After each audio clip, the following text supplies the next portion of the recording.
नमोस्तु नमोस्तु नमोस्तु। नमो अरिहंताणम, नमो सिद्धाणम, नमो आयर्याणम, नमो उवज्झायाणम, नमो लोये सव्यसाहुणम। ओकारं बिंदु संयुक्तं नित्यं ध्यायन्ति योगिनः, कामदं मोक्षदं चैव ओंकाराय नमो नमः।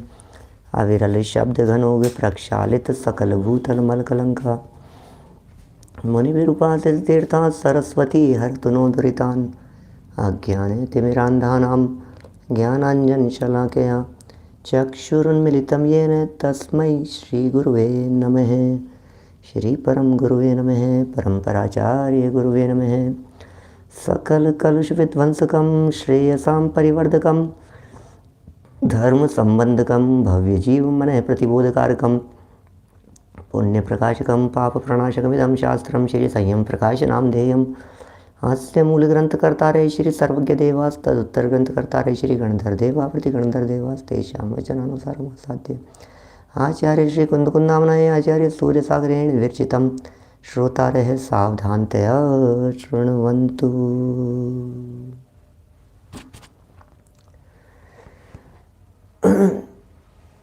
मंगलम भगवान वीरो, मंगलम गौतमो गणी, मंगलम कुंदकुंदाद्यो जैन धर्मोस्तु मंगलम।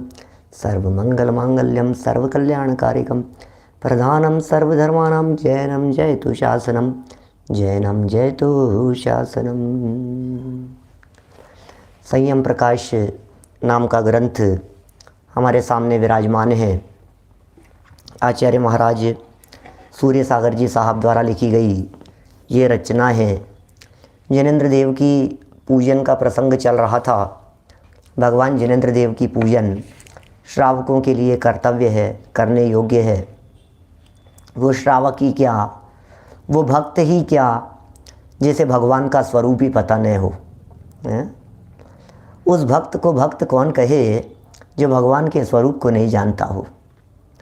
उसे कौन प्रभु कहे जो प्रभु के स्वरूप को नहीं जानता हो। पर भक्त कौन कहे। भगवान के स्वरूप को जाने और भगवान के स्वरूप को जानकर पहचान कर भगवान के स्वरूप का अवधारण करें, भगवान के बताए हुए मार्ग पर चले, वो भगवान का सच्चा भक्त होता है। हम भी भक्त हैं भगवान के, हम भी अनुयायी हैं, हम भी शिष्य हैं उनके। हमें पता तो होना चाहिए कि हमारे भगवान कैसे हैं। पूज्य कौन है, पूजा कैसे की जाती है, पूजा का स्वरूप क्या है, हमारे पूज्य परमात्मा किस तरह के होते हैं। वीतरागी जिनेंद्र देव वे परमात्मा हैं, लेकिन परमात्माओं की प्रतिमाएं किस तरह की निर्दोष होती है, यह चर्चा भी यहाँ एक बार कम से कम श्रावकों को पता होनी चाहिए। श्रावकों को मालूम होना चाहिए कि यदि हम भक्त हैं तो हमारे भगवान तो कैसे हैं और भगवान की प्रतिमा कैसी है। जिनागम में ऐसा कहा है, जिनेंद्र देव की प्रतिमा भी जिनेंद्र भगवान जैसी होती है, भगवान की प्रतिमा भी भगवान जैसी होती है। भगवान की प्रतिमाएं भगवान जैसी कैसे नहीं होगी। भगवान की प्रतिमा क्या श्रावकों जैसी होगी। भगवान की प्रतिमा भगवान जैसी नहीं होगी क्या। अब उस भगवान जिनेंद्र देव की प्रतिमा के स्वरूप को यहाँ समझा रहे हैं कि आखिर इन प्रतिमाओं का क्या स्वरूप है, आखिर भगवान की प्रतिमाएं किस तरह की होती है ना। सुनिए, शब्द यहाँ से प्रारंभ करेंगे। कल जो चर्चा चली थी उसमें भी बड़ी गंभीर शब्दावली का प्रयोग किया गया था। 5 प्रकार की पूजनें बतलाई गई थी और 5 प्रकार की पूजाओं का स्वरूप भी बतला दिया गया था। आह्वानन, स्थापन, सन्निधिकरण और इनके स्वरूप पर भी हमने थोड़ा सा प्रकाश डाला था। पूजन और फिर विसर्जन के संदर्भ में भी हमने कुछ बातें आपसे कही थी। विसर्जन माने क्या, विसर्जन माने क्या है। विसर्जन का अर्थ निपटाना नहीं है। विसर्जन माने ऐसा मत समझ लेना अरे चले जाओ अपने अपने स्थान पर, इसका नाम विसर्जन है। नहीं भाई, इसका नाम विसर्जन नहीं है। सबको अपने अपने स्थान पर भेज देने का नाम विसर्जन नहीं है। ये बातें यहाँ कुछ स्पष्ट हुई। आज प्रतिमा का स्वरूप, जैन प्रतिमा का स्वरूप और केसर का चर्चना, केसरादिक से जो उनकी पूजन होती है, की जाती है, उस स्वरूप को थोड़ा सा यहाँ खोलने का प्रयत्न कर रहे हैं। भगवान जिनेंद्र देव का असली स्वरूप क्या है, भगवान जिनेंद्र देव को कैसे पहचाने, और कैसे भगवान जिनेंद्र देव की पूजन करें। 365 नंबर का यह पेज है। प्रतिमा का स्वरूप और केसर का चर्चना। प्रश्न उठाया है यहाँ पर इस तरह का, शिष्य का प्रश्न है, भक्त का प्रश्न है, भगवान की प्रतिमा का स्वरूप कैसा होना चाहिए? प्रतिमा के चरणों पर केसर भी चढ़ानी चाहिए या नहीं? केसर लगानी चाहिए ना भगवान की प्रतिमा के ऊपर, लगानी चाहिए या नहीं लगानी चाहिए? आखिर भगवान की प्रतिमा कैसी होनी चाहिए? भगवान की प्रतिमा संजीव गोदा जैसी होनी चाहिए? भगवान की प्रतिमा कैसी होनी चाहिए बताओ तो सही? भगवान की प्रतिमा अस्त्र शस्त्र वाली होनी चाहिए? भगवान की प्रतिमा कपड़ों वाली होनी चाहिए? भगवान की प्रतिमा आवरण वाली होनी चाहिए? किस तरह की होनी चाहिए भगवान की प्रतिमा? विचार कीजिए भाई साहब, एक एक बात को खोल खोल करके बतलाएंगे, एक एक बात का स्पष्टीकरण करेंगे। अरे भैया, हम भक्त हैं, हमें पता होना चाहिए। हम यहाँ जान रहे हैं भगवान की प्रतिमा कैसी होनी चाहिए। क्या देखिए, दिगंबर संप्रदाय में प्रतिमा का स्वरूप वेशभूषा रहित ही बताया गया है। दिगंबर संप्रदाय की बात कर रहे हैं। दिगंबर संप्रदाय में प्रतिमा का जो स्वरूप बतलाया है, वो प्रतिमा का स्वरूप तो वेशभूषा से रहित बतलाया है। माने भगवान की प्रतिमा वेशभूषा वाली नहीं होनी चाहिए, किसी तरह का वेशभूषा नहीं हो।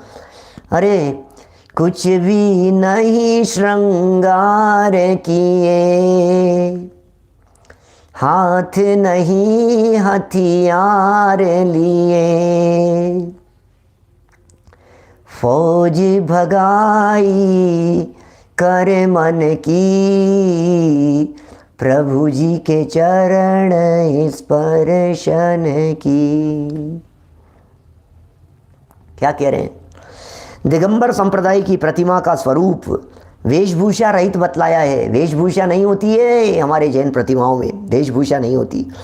पंच महाव्रतों में सर्वप्रधान अहिंसा महाव्रत है।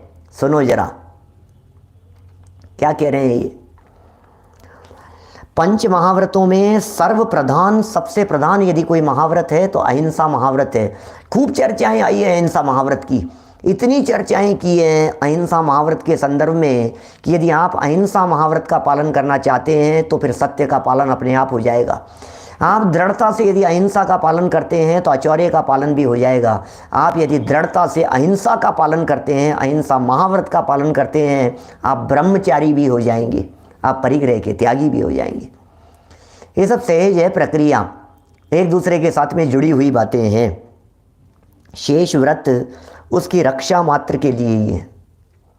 आचौर्य, ब्रह्मचर्य, परिग्रह, परिमाण, सत्य, ये जो अन्य व्रत कहे हैं ये सब अहिंसा की सुरक्षा के लिए ही कहे गए हैं।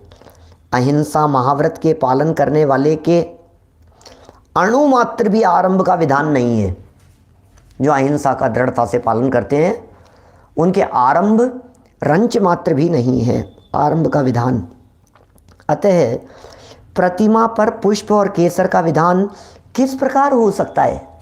आप ही बताइए। जब हमारे जिनेंद्र भगवान की प्रतिमाएं सर्व प्रकार के आडंबरों से रहित कही गई है तो फिर उस पर कैसे हो सकता है पुष्प का विधान और कैसे हो सकता है केसर का विधान? माने जिनेंद्र देव की प्रतिमा के ऊपर हम कैसे तो पुष्प चढ़ाएं और कैसे केसर चढ़ाएं? क्या भगवान के हाथ पर पुष्प चढ़ा देना ये उचित है?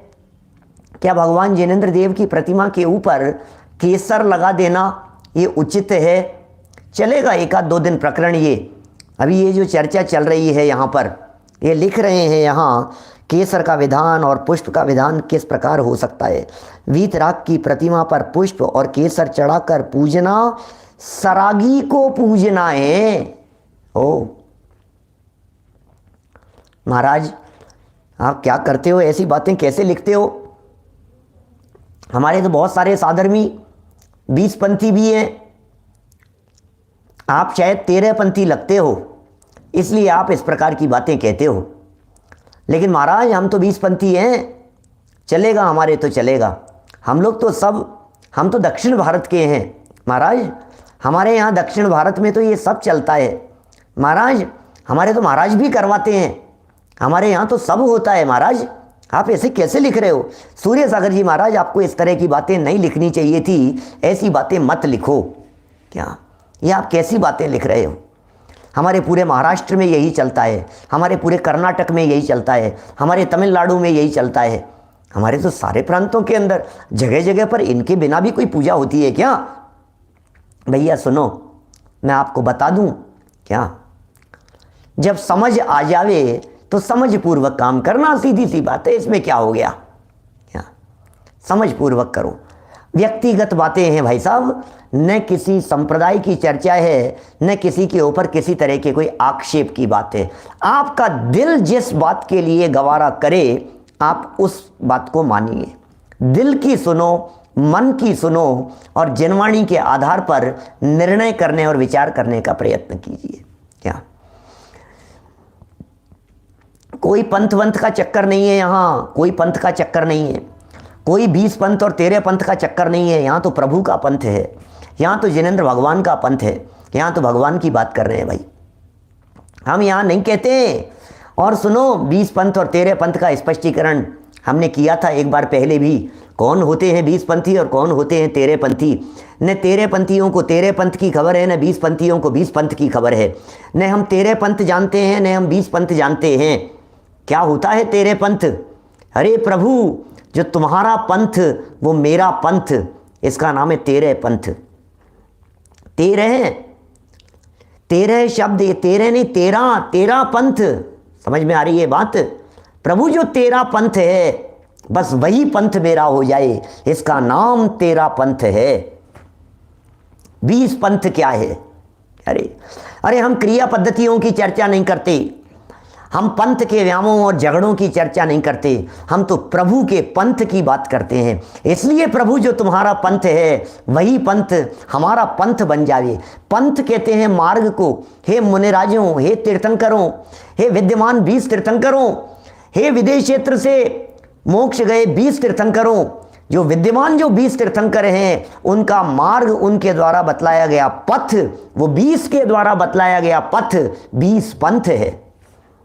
20 तीर्थंकर जिस पथ को निरंतर बतला रहे हैं, वर्तमान में विद्यमान श्री 20 तीर्थंकर सिद्ध प्रभु के गुण गाऊं, रोज बोलते हैं अपर भाई साहब। विद्यमान श्री 20 तीर्थंकर रोजाना अर्घ चढ़ाते हैं, रोजाना पूजन करते हैं। अरे विद्यमान 20 तीर्थंकरों का जो मार्ग है, सीमंदर स्वामी, युगमंदर स्वामी, बाहु सुबाहु आदि जो विद्यमान 20 तीर्थंकरों के द्वारा वर्तमान में और निरंतर बतलाया जाता रहा मार्ग है, उसका नाम 20 के द्वारा जो पंथ बतलाया जा रहा है वो 20 पंथ है। और प्रभु उसी 20 तीर्थंकरों के द्वारा बतलाया गया पंथ 20 पंथ, और कहा कि हे 20 तीर्थंकरों, जो तुम्हारा पंथ है, जो तुम्हारा रास्ता है, वही पंथ मेरा भी हो जाए।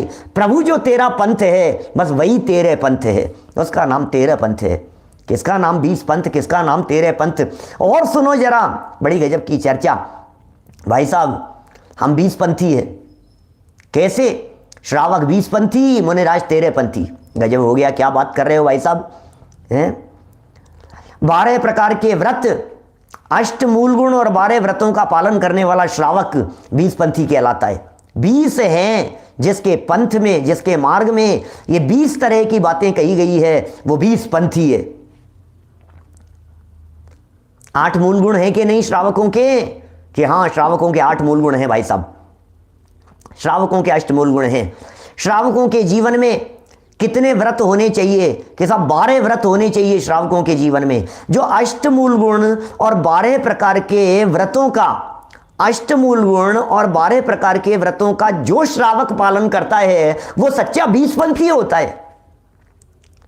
इन 20 व्रतों का पालन करने वाला, और इस 20 पंथ को छोड़कर जो 13 प्रकार के चारित्र का पालन करने वाला बन जाता है, फिर वो 13 पंथी हो जाता है।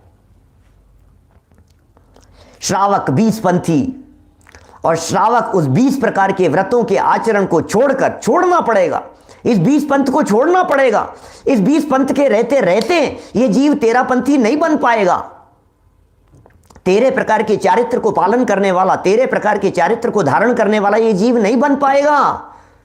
इसलिए यदि 13 प्रकार के चारित्र का पालन करना है, माने यदि मुनि बनना है, तो श्रावक का पंथ अपनाओ, कोई बात नहीं, श्रावक का पंथ अपनाओ, लेकिन ये अपनाने योग्य नहीं है। ये इस 20 पंथ को छोड़ो और सच्चे तेरे पंथ को अपनाओ, वही अपनाने योग्य है। बात को गंभीरता से समझना। क्रिया पद्धतियों में झगड़े का सवाल नहीं है। तीर्थंकर 24 ही हैं, तीर्थंकर 24 ही हैं। विद्यमान 20 तीर्थंकर को सब स्वीकार करते हैं, एक मत से स्वीकार करते हैं। 24 तीर्थंकरों को एक मत से स्वीकार कर रहे हैं। वीतरागी पथ की चर्चा हर व्यक्ति कर रहा है, जैन परंपरा वाला हर व्यक्ति ये बात कह रहा है, हम तो वीतरागी के पथिक हैं, हम तो वीतरागी भगवान के उपासक हैं। 13 पंथी हो या 20 पंथी हो, जिसे जगत में 13 पंथ और 20 पंथ के नाम से कहा जाता है, मैं ये बात कहना चाहता हूं आपसे, उनमें भी भगवान की जो प्रतिमाओं की पूजन होती है, कौन से भगवान की प्रतिमाओं की पूजन होती है कि हाथ पे हाथ धरे हुए भगवान की ही पूजन होती है। वैसा हाथ पे हाथ धरे हुए भगवान है। मैं कहता हूं जो लोग अपने आप को 20 पंथी समझ रहे हैं, जो लोग अपने आप को 13 पंथी समझ रहे हैं, मुझे एक बात बतला दीजिए, दोनों के 24 तीर्थंकर अलग अलग हैं कि एक ही हैं? एक ही है। फिर किस बात का झगड़ा है? झगड़ा तो मान्यता का है, झगड़ा तो क्रियाओं में चल रहा है, झगड़ा तो बाहरी पद्धतियों के अंदर चल रहा है, और वो भी निपट जाएगा यदि गहराई से समझ लोगे तो। बात को समझना गहराई से समझने के लिए मैंने ये 20 पंथ और 13 पंथ का थोड़ा सा खुलासा आपके बीच में किया है। किसी प्रकार का समाज में विवाद नहीं, किसी प्रकार का झगड़ा नहीं। अरे सच्चा जैन शासन तो झगड़ों को मिटाने वाला है, झगड़ा बढ़ाने वाला नहीं है। जैन मत का अनुसरण करते हुए भी यदि झगड़े हो रहे हैं, इसका मतलब उन्होंने जैन मत को समझा ही नहीं है। जैन दर्शन को समझने वालों में झगड़े नहीं होते, अनेकांत को समझने वालों में झगड़े नहीं होते। जो अनेकांतवादी होते हैं उनके यहाँ झगड़े नहीं हुआ करते हैं, झगड़ों का निपटारा हुआ करता है। हमारे यहाँ जैन शासन में हर विवाद का निपटारा है। इसलिए भैया सच्चे पंथ को समझकर हम यदि सच्चे पंथ को अपनाएंगे, तभी हमारा सच्चा पंथ होकर इस पंथ पर चलते हुए हम एक दिन परमात्मा बन जाएंगे। वास्तव में यही जैन दर्शन की एक अद्भुत विशेषता है कि हर भक्त भगवान बन सकता है। ये जैन दर्शन की कुछ अद्भुत विशेषता है। चलिए, बात क्या करनी है हमारे को यहाँ? फूल चढ़ाएं कि नहीं चढ़ाएं, केसर लगाएं कि नहीं चलाएं, कोई विवाद नहीं, लेकिन बात समझ लेना भगवान का स्वरूप। भैया भगवान की प्रतिमा है तो भगवान की प्रतिमा कैसी होनी चाहिए, जरा ये तो देखो क्या लिख रहे हैं। वीतराग की प्रतिमा पर पुष्प और केसर चढ़ाकर पूजन करना नहीं। यार भाई साहब, सरागी मत बनाओ उनको, वीतरागी है प्रभु, उनको सरागी मत बनाओ।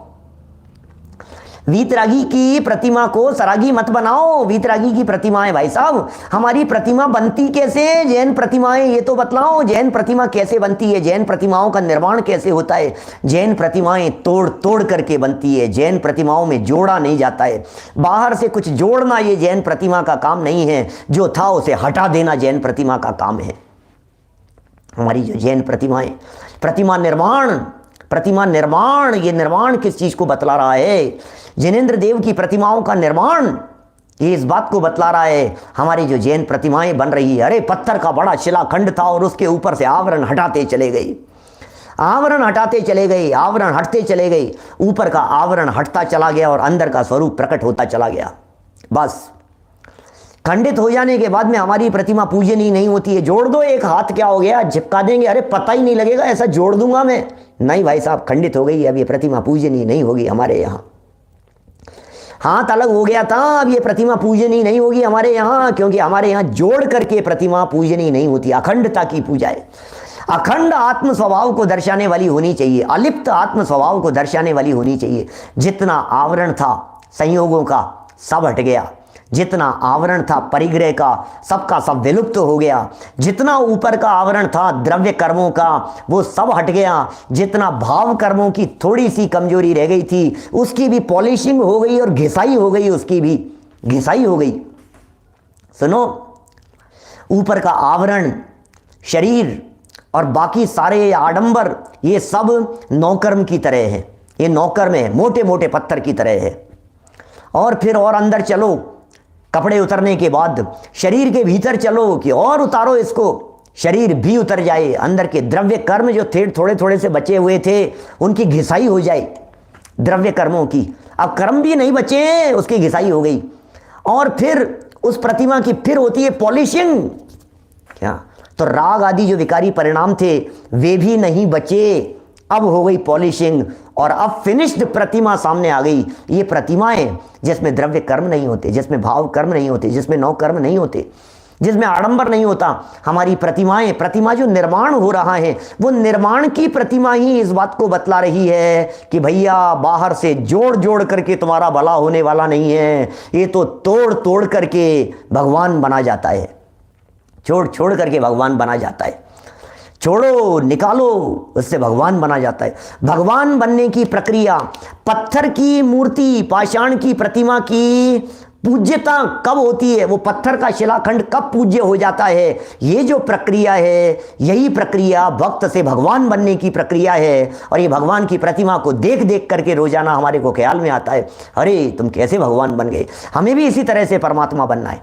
इस तरह से बनती है प्रतिमा, हटा हटा करके बनी है प्रतिमा, ये भगवान बनने की प्रोसेस को दिखा रही है।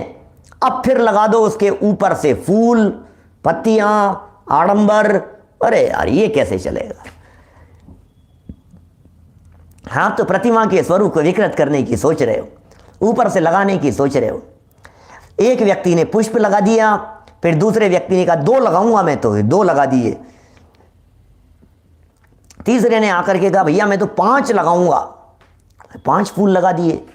फिर एक ने कहा कि यार मैं 5 लगाता हूं लेकिन ये सब गिर जाते हैं, एक काम करता हूं इनको बांध करके लेकर के आऊंगा तो लगाऊंगा। एक व्यक्ति कहता है कि नहीं नहीं मैं तो माला पहनाऊंगा भगवान आपको, फूल वूल तो इधर उधर हो जाते हैं, मैं तो आपको माला ही पहना दूंगा आपको। अरे गजब हो गई भाई, तू क्या बात कर रहा है भगवान के संबंध में, भगवान के कुछ न कुछ लगाने की सोच रहा है, तू है कौन। सुन, यदि भगवान के कुछ लगाना ही है तो भगवान की प्रतिमा के स्वरूप में अपने मन को लगा, उससे तेरा भला होगा।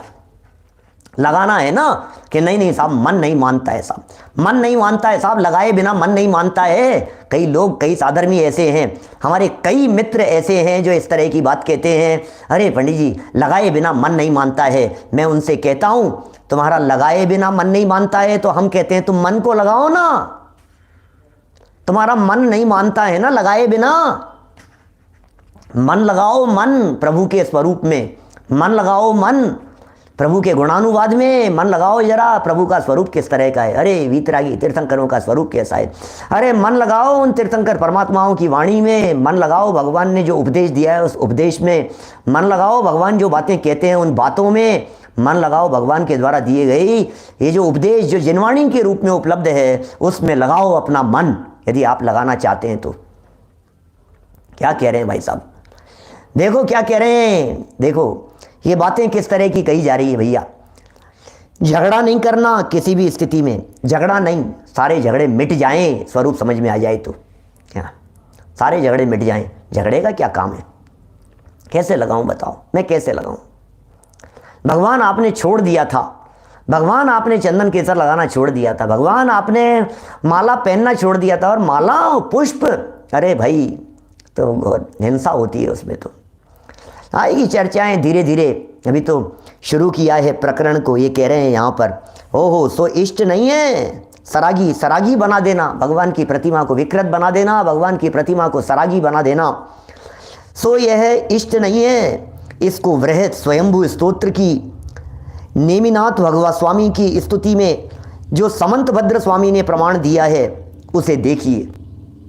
समंत भद्र स्वामी ने एक प्रमाण दिया है, उसे आप देखिए क्या लिखा है समंत भद्र स्वामी ने, बताते हैं आपको, सुनिए जरा। स्वयंभू स्तोत्र 119 और 120 नंबर के ये श्लोक हैं, क्या लिखते हैं। अहिंसा भूतानां जगति विदितं ब्रह्म परमं, न सा तत्रारंभो स्त्यगुण त्यणुरपि च यत्राश्रम विधौ, ततस्तत्सिद्ध्यर्थं परम करुणो ग्रंथमुभयं, भवानेवात्याक्षेन च विकृत विशोपधिरतः, वपुर्भूषावेशा व्यवधिरहितं शान्तिकरणं यतस्ते संचष्टे स्मर शर्विषात्तम विजयम् विनाभिमयि शस्त्रै हृदय हृदयामर्षविलयं ततस्त्वं निर्मोह शरणमसिनः शांति निलय है। क्या लिखते हैं? हे प्रभु, हे भगवान नेमिनाथ, क्या लिख रहे हैं प्रभु? हे प्रभु, हे भगवान नेमिनाथ, आपने परमात्मा स्वरूप पूर्ण ब्रह्मचर्य व्रत को धारण करते हुए, हे प्रभु, हे परमात्मा, क्या बताएं?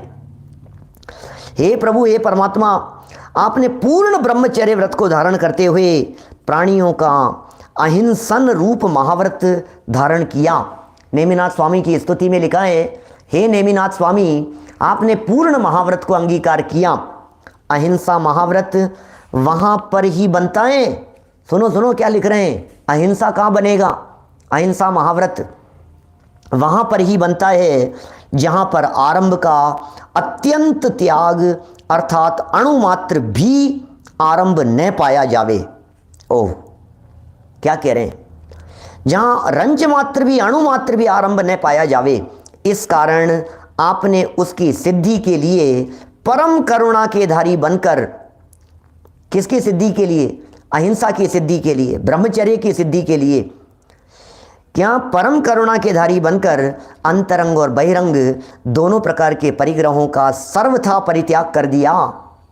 समंत भद्र आचार्य लिख रहे हैं, आचार्य समंत भद्र स्वामी लिख रहे हैं, हे प्रभु, आपने सर्व प्रकार के परिग्रहों का त्याग कर दिया, अंतरंग और बहिरंग सर्व प्रकार के परिग्रहों का त्याग कर दिया। देखिए क्या लिख रहे हैं, इसी कारण परम वीतराग आपकी मुद्रा में, इसी कारण परम वीतराग आपकी मुद्रा में जटाजूट, ओहो, भगवान की मुद्रा में जटाजूट नहीं होती। भगवान की मुद्रा, भगवान की प्रतिमाएं जटाजूटधारी नहीं होती। क्या क्या कहें बोलो? जटाजूट वाली नहीं होती भगवान की प्रतिमाएं। और ऐसे लंबे लंबे बाल बना दिए भगवान की प्रतिमा के अंदर, और ऐसे जटाएं निकली हुई है भगवान की, ऐसे कान तक, ऐसे कान से नीचे तक, कंधे तक ऐसे लटाएं बनी हुई। अरे नहीं भाई, भगवान की प्रतिमाएं कैसी होती है यार, सोचो तो सही जरा। अब कहीं किसी जगह पर बनी हुई हो तो किसी तरह का विवाद करने की जरूरत नहीं है। कम से कम आगे जब कभी बन रही हो और आप बनवा रहे हो या आप विराजमान करवा रहे हो या आप कहीं किसी जगह पर देखें तो आप उसके बारे में ऑब्जेक्शन कर सकते हैं कि नहीं यार, दिस इज नॉट गुड, ये चीज़ नहीं होनी चाहिए। हमारे यहाँ जैन परंपरा में ये बातें नहीं होती है।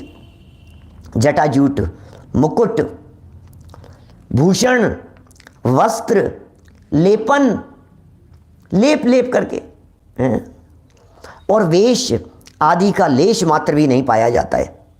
ये समंत भद्र स्वामी ने लिखा है हमारे जैन प्रतिमाओं में। अरे तीर्थंकरों की प्रतिमाओं में बाल कैसे बढ़ेंगे? आपको पता है हमारे तीर्थंकरों के नख और केश नहीं बढ़ते हैं, नख और केश नहीं बढ़ते तीर्थंकरों के। कैसे होगी प्रतिमाएं? प्रतिमाएं कैसी होगी? नीचे पंक्ति दी है, एक आएगी नीचे पंक्ति, अभी पढ़ेंगे, अभी पहुंच जाएंगे अपन। लेकिन हमारी जो तीर्थंकर परमात्माओं की जो प्रतिमा होती है, उन तीर्थंकर परमात्माओं की प्रतिमा तीर्थंकरों जैसी होती है। और तीर्थंकरों के शरीर में ये बाल बढ़ते नहीं हैं। क्यों नहीं बढ़ते भाई साहब? बाल क्यों नहीं बढ़ते ये बतलाओ? तीर्थंकरों के बाल क्यों नहीं बढ़ते? अरे क्या बाल बढ़ेंगे? सुनो, बाल बढ़ेंगे तीन लोक के नाथ के, और बढ़ेंगे तो फिर उनमें जुएं पैदा होगी, क्या हिंसा होगी उसके अंदर। बाल ही अपने आप में वो है। फिर समस्या ये भी है कि नहीं साहब कटवा लेंगे। साहब क्या बात कर रहे हो? अरे कटवा लेंगे तो तीन लोक के नाथ बनने वाले ऐसे तीर्थंकर परमात्मा के जीव वो किसी के आगे अपना माथा नहीं झुकाते। अरे कैसे सर झुकाएंगे? किसके आगे सर झुकाएंगे? तीर्थंकर बनने वाले जीव हैं, मस्तक कैसे झुकाएंगे किसी के आगे? प्रकृति इस तरह की व्यवस्था करती है उनके लिए कि उनके लिए नाई की जरूरत नहीं पड़ती, उन्हें किसी के आगे सर नहीं झुकाना पड़ता। नाई के आगे झुकाना पड़ेगा। नाई कहेगा लेफ्ट, ऐसे करो, फिर कहेगा नहीं ऐसे नहीं, ऐसे करो, फिर ऐसे करो, पीछे करो, ऐसे आगे करो, ऐसे झुक जाओ, ऐसे करो, अब गर्दन ऐसे ऐसे रखना, ऐसे रखना, इसी तरह से टक टक टक टक। अरे अरे भाई क्या कर रहा है? सोचना जरा एक बार गंभीरता से। वो जो 3 लोग के नाथ होने वाले हैं वो किसी के आगे माथा झुकाएंगे? आपको पता है ब्राह्मणी और सुंदरी ने विवाह क्यों नहीं किया? इसीलिए नहीं किया था। अरे ब्राह्मणी और सुंदरी ने इसलिए विवाह नहीं किया, हम विवाह करेंगे तो हमारे पिता को अपना मस्तक झुकाना पड़ेगा। नहीं, ये 3 लोक में सर्वश्रेष्ठ हैं, ये 3 लोक के नाथ हो रहे हैं, ये 3 लोक के परमात्मा हो रहे हैं, ये 3 भुवन के स्वामी हो रहे हैं, ये किसी के आगे मस्तक नहीं झुकाएंगे। यही कारण था, मस्तक नहीं झुकाएंगे किसी के आगे। ये देखो आप कैसा स्वरूप है। तो बाल नहीं बढ़ते हैं तीर्थंकरों के, बड़े बाल नहीं होते हैं। और तीर्थंकरों की जो प्रतिमाएं हैं, ये प्रतिमाएं उसी तरह की होती है, रक्त श्वेत होता है। तो करेंगे पंचकल्याणक के प्रवचन सुनना, हमारे पंचकल्याणक के प्रवचनों में इन बातों को खूब खोल खोल करके बतलाया है। फिर होते रहते हैं, कहीं भी पंचकल्याणक होता है फिर वही बातें बतलाते हैं, सब बताएंगे।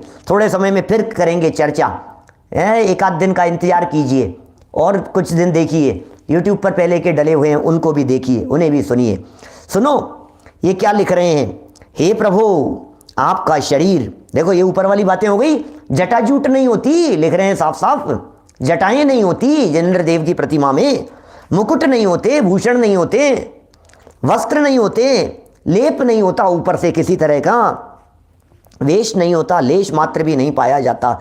हे प्रभु आपका शरीर भूषा और वेश के व्यवधान से रहित शांति देने वाला है। ओ प्रभु, प्रभु शांत छवि तेरी नयनों में है समाई, अंतर में है समाई, प्रत्यक्ष देख मूरत शांति हृदय में आई। क्या प्रत्यक्ष देख मूरत, क्या शांति हृदय में आई। क्या एक एक बातें कैसी हैं प्रभु आपकी वेशभूषा। केश लोच करते हैं, जब दीक्षा लेते हैं तो वे केश लोच करते हैं। जब वे केश लोच करते हैं तो पंचमुष्टि केश कहा जाता है। पंच माने होता है 5, 5 उंगलियों को मिलाकर के जो मुट्ठी बनी है उसका नाम है पंच।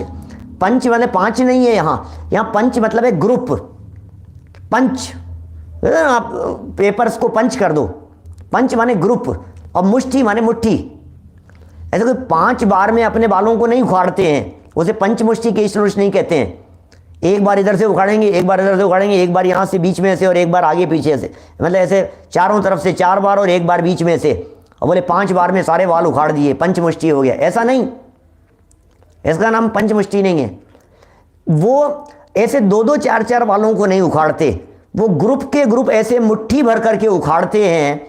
अब वो 5 बार हो के, 7 बार हो के, 6 बार हो के, 4-6 बार, 5-7 बार, 8 बार, जितनी भी बार हो, लेकिन वो ऐसे ग्रुप में उखाड़ते हैं। इसका नाम है पंचमुष्टि। मुट्ठी में पकड़ करके ऐसे निकालते हैं, ये पंचमुष्टि कहलाता है। ऐसा पंचमुष्टि केश लोच करते हैं।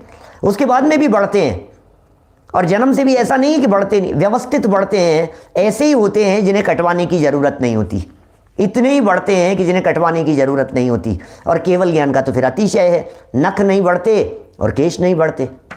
उससे पहले तक एक बार साफ हो गए जब दीक्षा ली थी उस समय, और फिर केवल ज्ञान के होने के पहले पहले तक व्यवस्थित रीति से इतने ही बढ़ते रहे कि वो कटने जैसी नौबत कभी नहीं आई। इस तरह का स्वरूप होता है। चलिए यहाँ लिख रहे हैं, शांति देने वाला आपका स्वरूप है प्रभु। वीतरागी प्रतिमाओं का स्वरूप कैसा है? शांति देने वाला है, कामदेव के विषैले बाणों के आतंक पर विजय करने वाला है। ओ क्या गजब गजब गजब, क्या लिख रहे हैं? कामदेव के विषैले बाणों के, कामदेव के विषैले बाण, ओ कामदेव के विषैले बाणों के आतंक, बाण का आतंक, उस पर विजय करने वाला, विजय करने वाला, बिना भयंकर शस्त्र द्वारा, बिना भयंकर शस्त्रों द्वारा हृदय कोप से रहित होकर भी हो, शस्त्रों के बिना भयंकर शस्त्रों द्वारा, इसका मतलब उनके भयंकर शस्त्र नहीं है।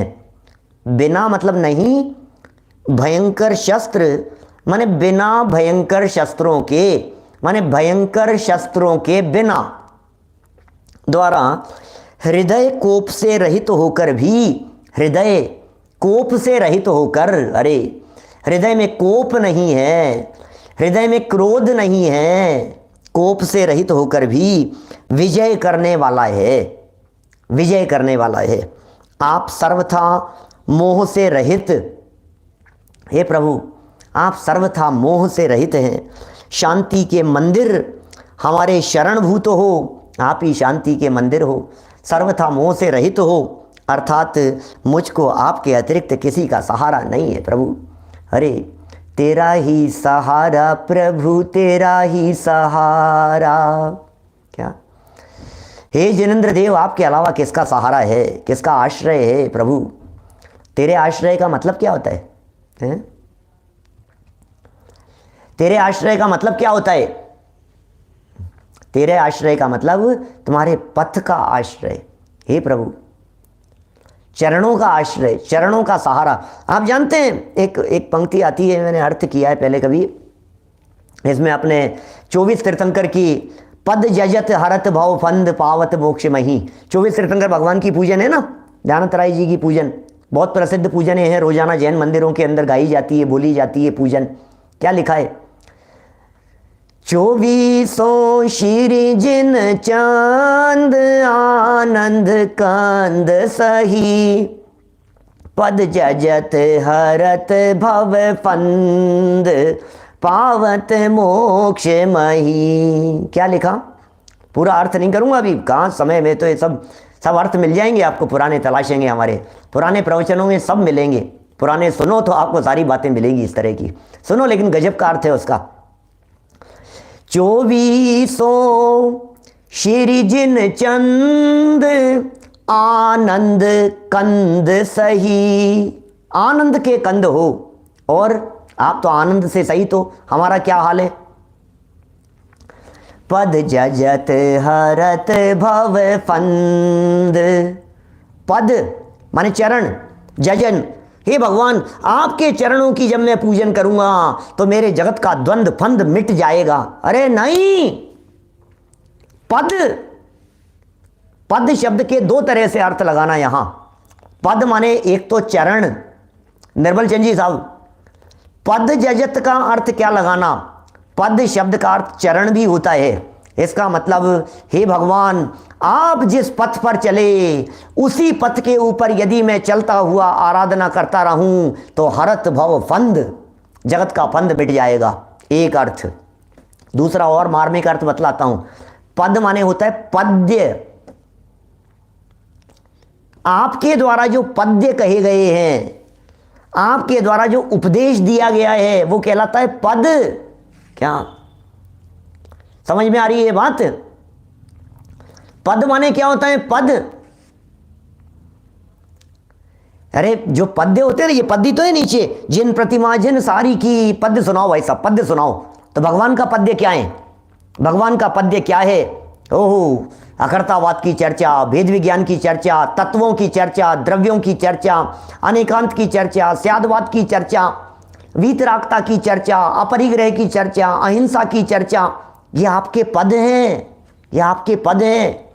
इनको जजत, जो जीव इनको जजता है, जो जीव इनको स्वीकार करता है, जो जीव आपके इन पदों की आराधना करता है, जो जीव आपके द्वारा बतलाए गए इन पदों का चिंतन करता है, तो कहते हैं जजत हरत भव फंद, उसका फंद मिट जाता है।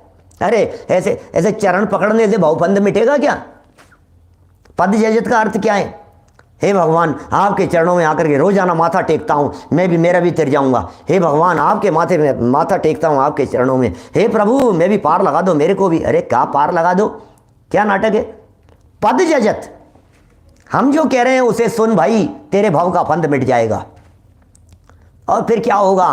पावत मोक्ष मही, मोक्ष रूपी पृथ्वी की प्राप्ति हो जाएगी, सिद्धालय में जाकर के विराजमान हो जाएगा। भावों को समझना पड़ेगा, गंभीरता से समझना पड़ेगा। बात क्या कही जा रही है उसे गंभीरता से समझे बिना पार नहीं पड़ेगी। जनवाणी की बातें हैं भाई साहब। ये जनवाणी क्या कह रही है, सुनो जरा। सब बोलते हैं सुदीप जी, सब बोलते हैं, रोज बोलते हैं, बोलने से थोड़ी ना काम चलता है। बोल रहे हो, आप भी सुना रहे हो। पद जजत, अपन लोग क्या कर रहे हैं बोलो। अभी ये 24 तीर्थंकरों की पूजन चल रही है भाई साहब। अरे यार पंडित जी क्या बात कर रहे हो आप, अरे इसी को तो पूजन कहते हैं। ये पद जजत हो रहा है अभी इस समय, और यदि इस पद को इसी तरह से जजते हुए, आराधना करते हुए, यदि इनकी गहराई में यदि हम डूब गए और समा गए तो फिर क्या होगा। हरत भाव फंद, सम्यक दर्शन की प्राप्ति हो जाती है और भाव का फंद मिट जाता है। हरत भाव फंद पावत मोक्ष मही, मोक्ष रूपी पृथ्वी की प्राप्ति हो जाती है। देखो आगे और भी कहते हैं, कथा सुनाइए, कहानी सुनाइए, अकलंक देव की कहानी सुनाइए। जिनेंद्र देव की प्रतिमा के ऊपर चंदन केसर पुष्प आदि के संदर्भ में एक कथा यहां प्रस्तुत कर दी है आचार्य अकलंक स्वामी की। जरा सुनिए कथा क्या कहती है, कहानी क्या कह रही है। अकलंक स्वामी, आप जानते हैं अकलंक स्वामी कौन है। अकलंक देव तत्वार्थ राजवार्तिक की रचना की, षट दर्शनों के, मत मतांतरों के, सर्वधर्म दर्शनों के जो ज्ञाता थे, और ये प्रकांड विद्वान, विद्वत्ता इनकी अद्वितीय। एक बार पढ़ने के अंदर, सुनने के अंदर याद हो जाता था। जिन्हें एक पाठी थे वे, अकलंक नाम था उनका। स्मरण शक्ति इतनी गजब की, ग्रंथों के ग्रंथ यदि कोई व्यक्ति उनके सामने बाँचता हुआ निकल जाए तो सारे कंठस्थ हो जाएं, एक बार सुनने मात्र से, एक बार सुनने मात्र से कंठस्थ हो जावे। ऐसे अकलंक देव स्वामी थे। अद्भुत विलक्षण प्रतिमा थी उनकी, राजघराने से थे और शिक्षा के लिए बौद्ध गुरुकुल में चले गए पढ़ने के लिए, बौद्धों के यहाँ चले गए। जैन धर्मानुयायी थे, जैन धर्म, जैन सिद्धांत तार्किक थे, न्याय सिद्धांत और तर्कों को बहुत गहराई से समझने वाले थे, जानने वाले थे। श्रवण बेलगोला के शिलालेखों में इनके बारे में लिखा है। श्रवण बेलगोला के शिलालेखों में षट तर्केश्व अकलंक देव विबुधे साक्षात अयम भूतले। अरे इस धरती के ऊपर साक्षात यदि बृहस्पति को देखना हो तो अकलंक स्वामी को देख लेना। अरे क्या क्या बातें लिखी। इन अकलंक स्वामी को देख लेना। यदि आपको इस धरती के ऊपर बृहस्पति को देखना हो, देवों के गुरु को देखना हो, तो क्या लिख रहे हैं। षट तर्केश्व अकलंक देव विबुधे साक्षात अयम भूतले। ऐसे अकलंक स्वामी उनके संदर्भ में लिख रहे हैं, उनकी कथा सुना रहे हैं। दो भाई थे, अकलंक और निकलंक। सुनो क्या लिख रहे हैं, देखिए क्या लिख रहे हैं यहाँ पर अकलंक और निकलंक स्वामी। अकलंक स्वामी की कथा से भी यह रहस्य अत्यंत स्पष्ट है। दिगंबर जैन सदा से निष्परिग्रही प्रतिमा को पूजते रहे हैं। दिगंबर जैन निष्परिग्रही प्रतिमा को पूजते रहे हैं, जिसके ऊपर अणुमात्र भी परिग्रह पाया गया है। उस प्रतिमा को दिगंबरों ने सर्वथा अपूज्य ही माना है।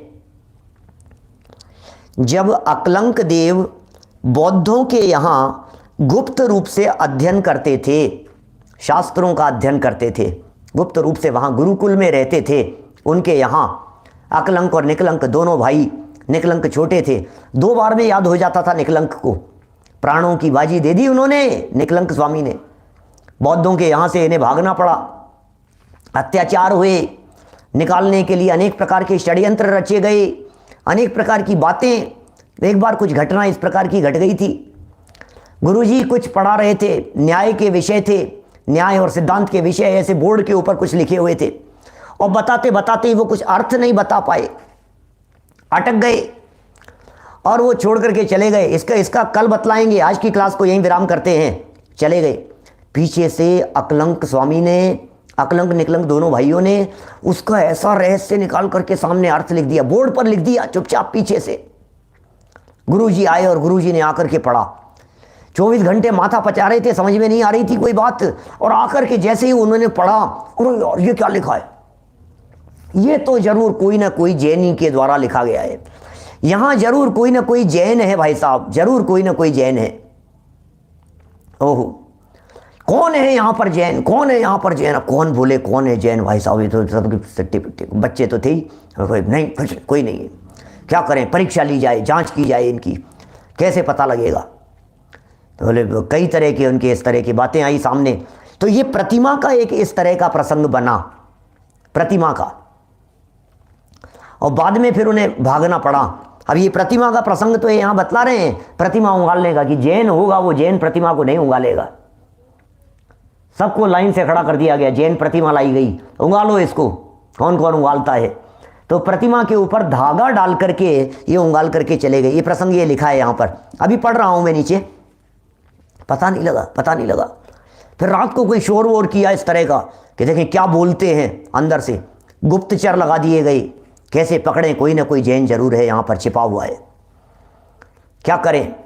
और फिर इस तरह के प्रयास किए गए, दरवाजे बंद, हॉस्टल में रहने वाले, गुरुकुल में रहने वाले सब बच्चे अपने अपने कमरों में थे, दरवाजे बंद, और धमाके किए गए, बहुत जोरों की आवाज़ें की गई, डरावनी आवाज़ें निकाली गई कि डर करके सब अपने अपने प्रभु का स्मरण जरूर करेंगे।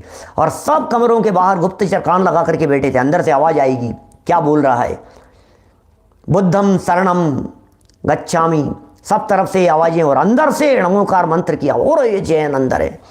और गेट बजाए गए, और इनके पीछे फिर इन्हें मारने के लिए, इन्हें जान से मार देने के लिए इनके पीछे सिपाही लगा दिए गए। भागे ये वहाँ से बच करके, दोनों भाई मारने के प्रयत्न किए, भागते भागते कहीं दूर निकल गए, और कहाँ कोई धोबी था वहाँ कहीं छुपे, और धोबी वहाँ कपड़े धो रहा था क्या, और बात हुई उससे कि क्यों भाग रहे हैं, वो भी साथ साथ में भागने लगा।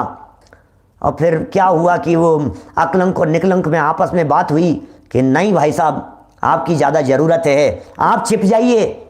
और ये दो भागे, और इन दोनों को पीछे से गोलियां मार दी गई, ये मर गए, दोनों की हत्या कर दी गई। निकलंक स्वामी ने अपने प्राण दे दिए, और अकलंक स्वामी ने जैन दर्शन की ध्वजा पताका को आगे फहराया। ऐसा है। देखिए लिख रहे हैं यहाँ, कहानी पढ़ता हूँ, कथा पढ़ता हूँ आपको, कथा सुनाई है यहाँ पर, ये प्रसंग सुनाया है यहाँ पर। दिगंबर जैन समाज में निष्परिग्रह प्रतिमा को पूजते रहे हैं, जिसके ऊपर अणुमात्र भी परिग्रह पाया गया, वह प्रतिमा दिगंबरों को सर्वथा अपूज्य मानी ही है, अपूज्य ही मानी गई है उनके यहाँ। अतः अकलंक देव बौद्धों के यहाँ गुप्त रूप से अध्ययन करते थे, और उन पर जैनत्व का किसी कारण विशेष संदेह हो गया। बता दिया मैंने आपको, कहानी सुना दी, विशेष संदेह हो गया जैनत्व का। तब उनसे जैन प्रतिमा मंगवाकर लंघन करवाई गई थी। क्या? जैन प्रतिमा मंगवाई और लंघन करवाई गई उनसे। बाद में पता भी लग गया, शब्द सुन लिए, कोई कहानी आगे पीछे हो सकते हैं, बातें प्रसंग घटना ही तो है, ऐसा हो सकता है। उस समय वो आवाज़ सुन ली, फिर उसके बाद में प्रतिमाएं मंगवाई गई, तो फिर ये लांग करके उस पर भाग गए, ऐसा लंगवाई गई। उस समय अकलंक देव एक धागे मात्र से उसे परिग्रहित करके निसंकोच भाव से लांग गए थे। अकलंक और निकलंक स्वामी उस प्रतिमा को उल्लंघन करके चले गए। धागा मात्र था उस प्रतिमा के ऊपर, जैन प्रतिमा, दिगंबर प्रतिमा, लेकिन एक धागा यदि ऊपर से रखा हुआ है तो वो लांग गए थे। आपको पता है ये जो प्राचीन प्रतिमाएं जो निकलती है ना खुदाई में, उनमें भी ये प्रतिमा दिगंबर है कि श्वेतांबर है, इसका निर्णय सिर्फ इसी आधार पर होता है। पहले के समय में जो श्वेतांबर प्रतिमाएं भी जो हुआ करती थी, वे श्वेतांबर प्रतिमाएं भी सब प्रकार के आडंबरों से रहित हुआ करती थी, लेकिन सिर्फ श्वेतांबरत्व की सूचना के कारण से सिर्फ एक धागा जैसा, कनकती धागा, इस तरह की एक डोर जैसी प्रतिमा के ऊपर एक लाइन जैसी बनी रहती थी, जिससे ये निर्णय करते थे कि ये श्वेतांबर प्रतिमा है। सिर्फ इतना सा। आपको पता है मक्सी पार्श्वनाथ में जो विवाद है, इधर क्या नाम है आपके वाशिम में, पाटनी जी साहब, क्या सिरपुर, अंतरिक्ष पार्श्वनाथ, अंतरिक्ष पार्श्वनाथ में कितने सालों से विवाद चलता है दिगंबर और श्वेतांबरों के बीच में। कितने ही क्षेत्र ऐसे हैं और विवाद इसी बात का है कि इसके ऊपर ये है कि नहीं है, ये धारी है या नहीं है। यदि है तो ये श्वेतांबर प्रतिमा है, नहीं होते दिगंबर प्रतिमा है। क्या अभी तो अलग अलग परंपराओं की बातें हैं इस तरह की। तो निसंकोच लांग गए थे वो उसे वहां पर। देखिए इससे सिद्ध होता है, क्या सिद्ध होता है भाई साहब, इससे क्या सिद्ध होता है?